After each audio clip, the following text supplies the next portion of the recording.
A strong magnitude 4.9 earthquake occurred in the South Pacific Ocean 563 kilometers 350 miles from Manawatu-Wanganui, New Zealand, in the afternoon of Friday, August 1, 2025 at 5:53 p.m. local time, GMT+12.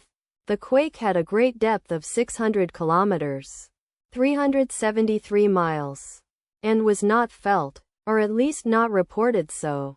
First to report, GeoNet, NZ, after 3 minutes. Data source from Volcano Discovery. Did you feel it?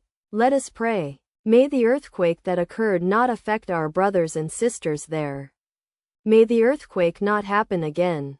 And may God protect everyone. Amen.